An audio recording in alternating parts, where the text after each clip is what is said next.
Chauhan videos. और इस video में हम बात करेंगे यूजीसी गाइडलाइंस के ऊपर। जैसा कि आप जानते हैं कि आज 10 अगस्त 2020 है, तो आज यूजीसी गाइडलाइंस के ऊपर सुनवाई होनी थी। तो उसके बारे में इस वीडियो में हम बात करेंगे कि वहाँ क्या हुआ और आगे क्या होगा। तो इसलिए इस वीडियो को पूरा ज़रूर देखें, ध्यान से देखें। अगर आपने अभी तक चैनल को सब्सक्राइब नहीं किया है तो चैनल को सब्सक्राइब कर दीजिए। और आप मुझे इंस्टाग्राम पर भी फॉलो कर सकते हैं, लिंक आपको डिस्क्रिप्शन में मिल जाएगा। तो सबसे पहले आज दिल्ली गवर्नमेंट यानी कि दिल्ली की राज्य सरकार और महाराष्ट्र की राज्य सरकार की तरफ से जवाब दाखिल किए गए, जिसमें दिल्ली की राज्य सरकार की तरफ से कहा गया कि उन्होंने अपनी जो जितनी भी स्टेट यूनिवर्सिटीज़ हैं जो कि उनके अंडर में आती है उनको एग्ज़ाम कंडक्ट नहीं करवाने के लिए कहा है।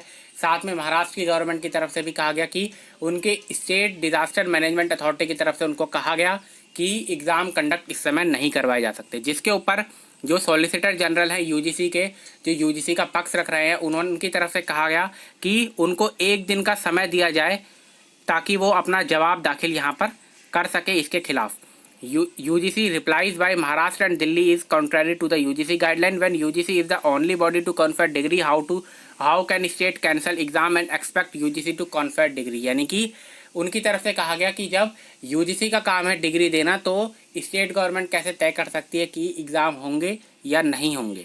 उसके बाद उनकी तरफ से ये भी कहा गया कि वो इसका जवाब एफिडेविट के जरिए भी दे सकते हैं और दिल्ली और महाराष्ट्र गवर्नमेंट का जवाब वो एक दिन के अंदर दे सकते हैं और कल तक वो जवाब दाखिल कर देंगे। उसके बाद जस्टिस की तरफ से जो जज है उनकी तरफ से ये भी कहा गया कि वो इसके ऊपर भी जवाब देकर डिज़ास्टर मैनेजमेंट एक्ट को भी ओवरराइड कर सकता है यूजीसी का डायरेक्टिव। जैसा कि आप जानते हैं कि इस समय बाढ़ के हालात हैं काफ़ी इलाकों में, तो क्या ऐसी स्थिति में भी UGC guidelines disaster management act को भी ओवरराइड कर सकती है, उनके ऊपर हैं। इसके ऊपर भी जवाब देना होगा यूजीसी को, जो कि उन्होंने कहा है कि कल तक वो जवाब दे देंगे।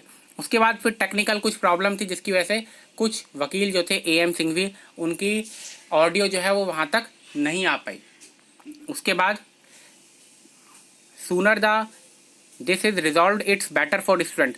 उसके बाद SG मेहता की तरफ से कहा गया कि जितनी जल्दी ये मामला सुलझ जाएगा, यानी कि मामला सुलझ जाएगा, इसमें जवाब दाखिल हो जाएगा और सुप्रीम कोर्ट की तरफ से फैसला हो जाएगा, उतना बेहतर रहेगा।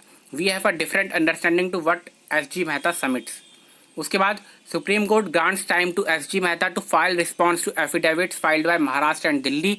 सुप्रीम कोर्ट ने उन्हें टाइम दिया आगे कि वो अपना रिप्लाई दाखिल करें महाराष्ट्र और दिल्ली की गवर्नमेंट के जवाब में। SG to also state if DM act overrides notification by UGC. जैसा कि मैंने आपको बताया कि डिज़ास्टर मैनेजमेंट एक्ट क्या ओवरराइड कर सकता है यूजीसी के नोटिफिकेशन को। और सुप्रीम कोर्ट की तरफ से कहा गया कि अगस्त 14 यानी कि 14 अगस्त को आगे मामले की सुनवाई होगी। यानी कि अब 14 अगस्त को मामले की सुनवाई होगी।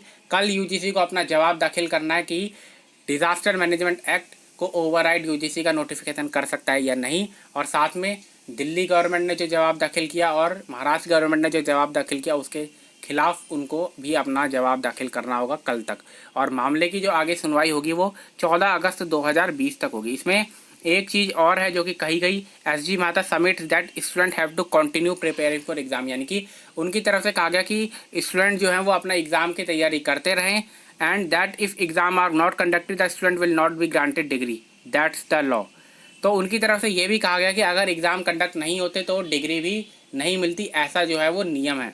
तो यूजीसी की तरफ से ये कहा गया कि स्टूडेंट लगातार अपने एग्ज़ाम की तैयारी करते रहें और सुप्रीम कोर्ट में सुनवाई चल रही है, इसकी वजह से एग्ज़ाम की तैयारी करना ना छोड़ें। तो आज की सुनवाई जो 10 अगस्त की थी उसमें यही सब हुआ।